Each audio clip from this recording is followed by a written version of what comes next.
Assalamu alaikum students, welcome back to our third lesson in which we are going to cover the second essay of our book, Using the Scientific Method. This essay has been written by Daryl Bernard and Lon Edwards. So before we dive into the text of the essay, हम लोग हल्का सा overview लेंगे कि हमने इस पूरे lesson में आज के दिन करना क्या है। सबसे पहले हम स्टार्ट लेंगे ऑथर्स का, हल्का सा इंट्रोडक्शन करेंगे, उसके बाद एसे का थोड़ा सा बैकग्राउंड पढ़ेंगे और फिर हम लोग टेक्स्ट को स्टार्ट लेंगे। टेक्स्ट के स्टार्ट लेने में हम लोगों को आइडिया होगा कि हमारे इंसानों के बिलीव्स विद टाइम किस तरह से चेंज हुए हैं, उनमें क्या बदलाव आया है। और उसके बाद हम पढ़ेंगे कि डिजीजेस, बीमारियां किस तरह से वक्त के साथ साथ उनके ऊपर कंट्रोल हुआ है और वो कंट्रोल किस वजह से हुआ, that happened because of the advancement in science, that is like scientific method की वजह से। और इस सब का हमारे एक इंसान की एवरेज लाइफ स्पैन के ऊपर, यानी लाइफ की ड्यूरेशन के ऊपर उसका क्या इम्पैक्ट हुआ है, डिजीज कंट्रोल का क्या इम्पैक्ट हुआ है। नेक्स्ट पॉइंट जो हम पढ़ेंगे that is about the hygiene practices, किस तरह से पहले सफाई के हालात हुआ करते थे, क्या प्रैक्टिसेस थी लोगों की, और अब with the advancement in science क्या इम्प्रूवमेंट्स आई हैं, क्या चेंजिंग्स आई हैं।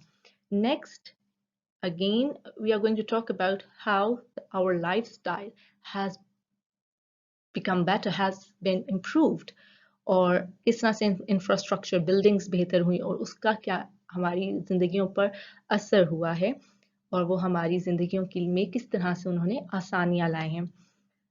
जो हमेशा से हम काम एक और करते हैं, अनफेमिलियर वर्ड्स को पढ़ते हैं, जो वर्ड्स मुझे लगता है कि यार they are actually very important, तो मैं उनको आप लोगों के साथ डिस्कस करती हूँ। एंड पे हम लोग अपने लेसन में रिवीजन करेंगे उन सब पॉइंट्स की जो हम आज के लेसन में बात करेंगे। चलिए जी, अब हम चलते हैं अपने फर्स्ट पॉइंट की तरफ, that is the introduction of the author's. Okay जनाब, हमारे दो ऑथर्स हैं इस एसे के। सबसे पहले हैं John Darrell Barnard and second one is Lon Edwards. John Darrell Barnard जो हैं, इन्होंने डिफरेंट पोस्ट पे काम किया है। एक बात जो इनके बारे में कंफर्म है वो ये है कि he was related to the field of science. तो इन्होंने सुपरवाइजिंग टीचर ऑफ साइंस और प्रोफेसर ऑफ एजुकेशन दोनों पोस्ट पे काम किया है, डिफरेंट टाइम्स पे डिफरेंट इंस्टीट्यूशंस में। इसी तरह लॉन एडवर्ड्स भी जो थे वो बिल्कुल सुपरवाइजिंग टीचर ऑफ साइंस थे और इसके साथ साथ वो चेयरमैन थे of physical sciences. Different institutions में डिफरेंट टाइमिंग्स में इन्होंने डिफरेंट पोस्ट पर सर्व किया है। जो हमारा ऐसे है आज का, that is using the scientific method, इसके बारे में हम थोड़ी सी बात करेंगे। और ये जो ऐसे है ये लिया गया है एक चैप्टर में से, जो कि चैप्टर था बुक का, बेसिक साइंस का। बुक लिखी इन John Darrell Barnard and Lon Edwards ने बेसिक साइंस बुक लिखी 1951 में। और उसका एक चैप्टर था जिसका टाइटल बिल्कुल एग्जैक्ट सेम था, यूजिंग द साइंटिफिक मेथड। हमारी बुक में, हमारी टेक्स्ट बुक में उस बेसिक साइंस के उस चैप्टर में से first half of the chapter लेके डाल दिया गया है। So we are studying a part of that chapter only. Okay जी, और ये ऐसे जो है फोकस करता है किस पॉइंट पे, कि किस तरह से साइंटिफिक मेथड ने हमारी जिंदगियों को बदल दिया है एंड जिसने ट्रांसफॉर्म किया है, इट इज फॉर गुड। बहुत अच्छा बदलाव आया है हमारी लाइफ्स में। थर्ड पॉइंट जो है वो ये है कि अपनी बुक के स्टार्ट में, बेसिक साइंस में जो ये चैप्टर है यूजिंग द साइंटिफिक मेथड, उसके स्टार्ट में इन्होंने हमें, जो राइटर्स हैं, इन्होंने हमें साइंटिफिक मेथड का बता दिया है कि उन साइंटिफिक मेथड उनके अकॉर्डिंगली क्या है। भाई साइंटिफिक मेथड उनके अकॉर्डिंगली है कलेक्शन ऑफ इंफॉर्मेशन। आप इंफॉर्मेशन कलेक्ट करते हो अपनी सराउंडिंग से, डिफरेंट चीज़ों से, थ्रू केयरफुल ऑब्जर्वेशन, और उस इंफॉर्मेशन को आप यूज कर रहे हो इस चीज के लिए, हमारे रोजमर्रा की डेली प्रॉब्लम्स को सॉल्व करने के लिए, उनके सॉल्यूशंस ढूंढ रहे हो। So that is scientific method. I hope आप लोगों को ये कॉन्सेप्ट समझ आ गया होगा। ये जो पॉइंट है, इन्होंने साइंटिफिक मेथड को जो एक एक्सप्लेन करने की कोशिश की है वो इन्होंने अपनी बेसिक साइंस की बुक में किया है सेकंड चैप्टर जो कि है साइंटिफिक मेथड से ही रिलेटेड जो चैप्टर है, उस स्टार्ट में ये लाइंस उन्होंने डाली हैं। अब हम चलते हैं अपने ऐसे के टेक्स्ट की तरफ। ओके जी, lesson number 2, using the scientific method by Darrell Barnard and Lon Edwards. Again same sequence होगा, रीडिंग होगी, explanation होगी, comprehension होगी, and then we'll discuss the unfamiliar words. Okay, Janab. All of us have benefited greatly from the use of scientific method in solving problems such as those dealing with maintenance of health, the production and preservation of foods, the construction of our homes, and the improvement in communication and transportation. Not only have our ways of living changed, but people themselves have also been changed. Today, we are better able to explain happenings which used to be considered strange and mysterious. Although there is still need for improvement, we are now generally less fearful than our fathers and grandfathers were. We are also more critical in our thinking than our ancestors. अच्छा जी, अब यहाँ पे simple सी बात ये बताई जा रही है कि हम सब लोगों को किसी ना किसी तरह से साइंटिफिक मेथड की वजह से फायदे हुए हैं। हमारे बहुत से मसले थे जो कि साइंटिफिक मेथड की वजह से हल हुए हैं। मीन्स साइंस में जो एडवांसमेंट हो रही है उसकी वजह से हम लोगों की जिंदगियां बहुत आसान हुई हैं। अब इसी सेंटेंस में आगे हमें बताते हैं किन किन डोमेन्स में, किन किन एरियाज में हमारी जिंदगियां आसान हुई हैं। सबसे पहले बात करते हैं मेंटेनेंस ऑफ हेल्थ की। जितने हेल्थ रिलेटेड इश्यूज थे वो सब उनमें हमारे लिए बेहतरी आई है। Production and preservation of foods means food को प्रोड्यूस करने के नए नए तरीके आए हैं। ठीक हो गया। इसी तरह सिर्फ प्रोड्यूस नहीं हो रहा बल्कि उसको प्रिजर्व करने के लिए भी तरीके, जिस तरह से आई स्टिल रिमेम्बर हमारी नानी अम्मी हमें बताती थी कि जब वो लोग करते थे कुर्बानी ईद उल अजहा पे, तो वो बांट दिया गोश्त, जो थोड़े बहुत लोग आगे पीछे होते थे, थोड़ा बहुत जो अपने लिए बचता था वो उसी वक्त उन्होंने खाना, और उनके कुक करने के कुछ ऐसे तरीके थे कि वो कुक करके उसको 3 या 4 दिनों के लिए रख लेते थे और वो खराब इतना नहीं होता था। तो उस वक्त पहले के जमाने में प्रिजर्वेशन के तरीके बहुत कम थे। हम लोग फूड आराम से प्रिजर्व नहीं कर सकते थे, लेकिन अगर अब आप लोग देखें तो प्रिजर्वेशन के तरीके विद टाइम बढ़ रहे हैं। हम लोगों को सर्दी का फल जो है वो मिल जाता है कभी ना कभी, गर्मी में भी सब्जियां ऐसी हैं जो कि हमें थ्रू आउट द ईयर मिलती रहती हैं, बेशक वो मौसमी सब्जी भी हो। तो ये है प्रिजर्वेशन को बेहतर बनाया गया है through scientific method.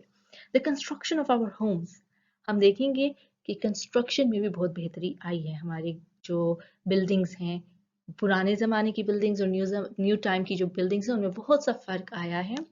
And the improvement in communication and transportation which is very important. पहले पहले महीने लग जाते थे, लोग घोड़ों पे ट्रैवल करते थे, लोग बगियों पे ट्रैवल करते थे, टोंगास होते थे और कार्ट्स होते थे, लेकिन अब हम लोगों के पास ट्रेन्स हैं, अब हमारे पास प्लेन्स हैं, शिप है, बसेस हैं, कार्स हैं। सो ये सब जो है मीन्स ऑफ ट्रांसपोर्टेशन है जो कि बेहतर हुआ है, मीन्स ऑफ कम्युनिकेशन। पहले हम लोगों को जब अपने फ्रेंड्स के साथ, अपनी फैमिली के साथ इंटरेक्ट करना होता था, बातचीत करनी होती, तो what did we used to do, हम लोग लेटर लिखते थे, बहुत टाइम लगता था, हमने लेटर सेंड किया महीना और what ever the time use to be, बहुत देर से पहुंचता था, इतने फिर वहां से लेटर लिखा जाता था और हमें पहुंचता था, तो it use to take a lot of time. लेकिन अब we have mobiles in our hands all the time. हर शख्स के पास मोबाइल है। आप दिन में कितने लोगों को मैसेज कर देते हो, हर शख्स, just every person is just like a message away from us. हम लोग सिर्फ एक मैसेज करते हैं, एक कॉल करते हैं, and we get connected to anyone. अपने मोहल्ले में नहीं, अपने घर में नहीं, मोहल्ले में नहीं, सिटी में नहीं, बल्कि दुनिया में हम कहीं भी कनेक्ट हो सकते हैं। और एक जिसकी बहुत ही इम्पोर्टेंट एग्जाम्पल मैं दूंगी वो यही है कि आज मैं अपने घर में बैठी, इन हालात में अपने घर में बैठी लेक्चर रिकॉर्ड कर रही हूँ और आप लोगों को सेंड कर रही हूँ, आप लोगों के साथ शेयर कर रही हूँ। और this is like the improvement in communication. Allah ना करता अगर ऐसी ही वबा पहले के ज़माने में होती, जैसे आई स्पेनिश फ्लू एंड एवरीथिंग, तो हर चीज़ एक स्टॉप पे आ जाती। सो ये इस तरह से हमारी डेली लाइफ में बेहतरी आई है थ्रू साइंटिफिक मेथड। अच्छा जी, अब हमें ये बताते हैं कि सिर्फ हमारी जिंदगियां चेंज नहीं हुई, जिंदगियों के साथ साथ हम लोग खुद भी बदल गए हैं। आप आज के ज़माने के लोगों को देखें और हमसे ही पिछली जनरेशन को देख लें तो बहुत फ़र्क है, बहुत ज़्यादा फ़र्क है। हमारे से जो अब अब के जो लोग हैं वो एक्सप्लेन कर सकते हैं बहुत से मिस्टीरियस हैपनिंग्स, बिकॉज बहुत ज़्यादा साइंस ने एडवांसमेंट कर ली और हमारी बहुत सी ऐसी चीज़ें हैं जो हम एक्सप्लेन कर सकते हैं विद रीजंस। लेकिन बहुत से वही चीज़ें थी जो कि हमारे बड़े, हमारे नानी नाना दादी दादा उनको सुपरस्टिशंस के साथ कनेक्ट करते थे। तो हमारे जो एंसेस्टर्स थे, ग्रैंड पेरेंट्स थे, वो थोड़े से सुपरस्टिशियस थे बिकॉज इतनी साइंस में एडवांसमेंट नहीं हुई थी। But with advancement in science हम लोगों के बिलीव्स भी चेंज हो रहे हैं, हमारी सोच चेंज हो रही है। सो ऑल्दो ऑथर यहाँ पे कहते हैं अब भी हमें बहुत सी इम्प्रूवमेंट की ज़रूरत है, बेहतरी की ज़रूरत है, लेकिन स्टिल हम लोग के अंदर कम खौफ है। अगर हम अपने खौफ को कंपेयर करें अपने ग्रैंड पेरेंट्स, अपने एंसेस्टर्स के खौफ के साथ, तो हमारे अंदर फिर भी कंपैरेटिवली कम खौफ है बहुत सी चीज़ों का, because we can explain things through science. और इसके साथ साथ ये कहते हैं कि हम लोग जब भी किसी बात के बारे में सोचते हैं तो हम लॉजिक के थ्रू सोच रहे हैं, हम ज़्यादा क्रिटिकल हो चुके हैं, जो कि बहुत अच्छी बात है एक सेंस में। हम अपने आबा अजदाद, अपने एंसेस्टर से बहुत ज़्यादा क्रिटिकल हो चुके हैं, बहुत सोच समझ के हम लोग कोई भी स्टेप लेते हैं या अपनी लाइफ में चलते हैं। So this is the effect of scientific method on our lives. अच्छा जी, नेक्स्ट पैराग्राफ कहता है this lesson should help you understand how the use of scientific method has improved living conditions and changed people. It should also help you understand how you can make better use of the scientific method in your everyday living. This is like a brief introduction कि अब आगे क्या आने वाला है और how can this lesson help you. तो कहते हैं कि ये आपको हेल्प करेगा ये अंडरस्टैंड करने में कि साइंटिफिक मेथड ने, साइंस ने क्या इम्प्रूवमेंट्स लेकर आई है हमारी ज़िंदगियों में, और आप किस तरह से इन्हीं साइंटिफिक एडवांसमेंट्स और साइंस को यूज़ करके अपनी ज़िंदगियों में और आसानियाँ और बेहतरियाँ ला सकते हो। अच्छा जी, अब this is a long paragraph, so I'll break it. Better control of disease.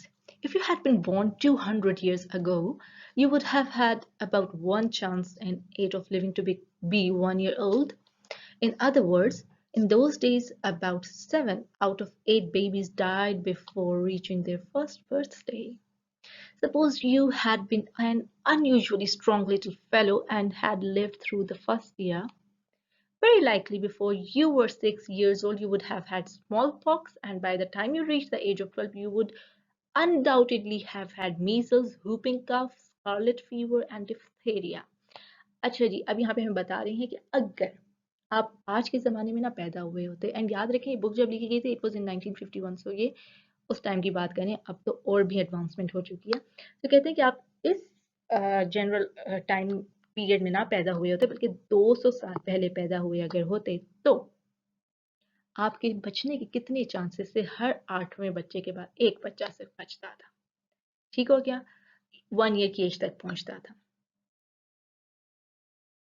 जिसको अगर हम दूसरे अल्फाज में तो ये है कि अगर 8 बच्चे पैदा होते तो उनमें से सिर्फ 7 बच्चे जो होते थे वो वफात पा जाते थे, एंड एक बच्चा जो होता था वो जिंदा रह पाता था अपनी फर्स्ट बर्थडे तक।